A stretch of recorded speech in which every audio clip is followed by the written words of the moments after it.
All right, welcome back in. Spinal pain is something that people struggle with oftentimes. So you know that severe pain can cause many lost work days. And joining us with more is orthopedic spine physician, Dr. Hossein Aziz. How you doing, Doc? Hey, I'm good, Sheldon. How you doing? Hey, great seeing you again. So what are some of the causes of back and neck pain? Yeah, it's a good question, Sheldon. There's two kind of main causes. There's mechanical back pain and then pain from the nerves themselves.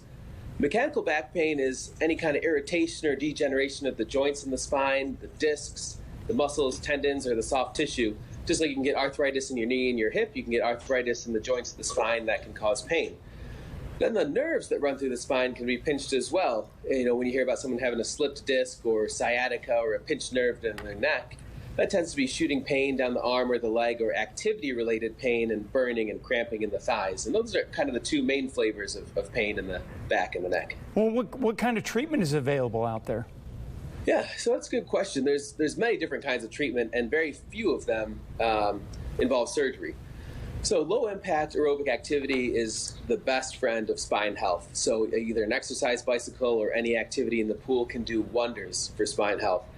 Anti-inflammatory medication, if appropriate, like Advil or ibuprofen, steroids, pain blocks, physical therapy, and other kind of nerve medications such as gabapentin. So there's a whole host of treatments for pain aside from surgery itself.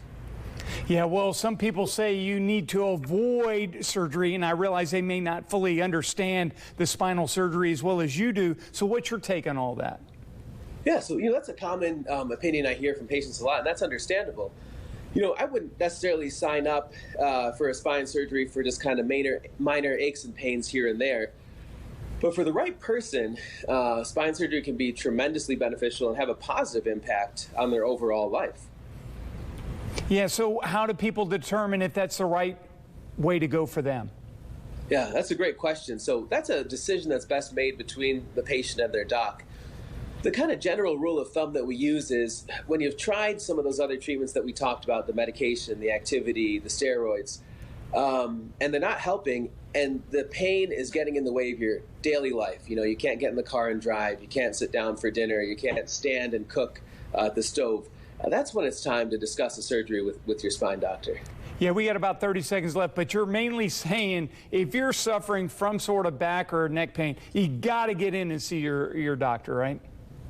Yes, absolutely. And just because you're doing that doesn't mean that you're destined for a spine surgery. There's many ways to help you with that back and leg pain, neck pain, aside from surgery.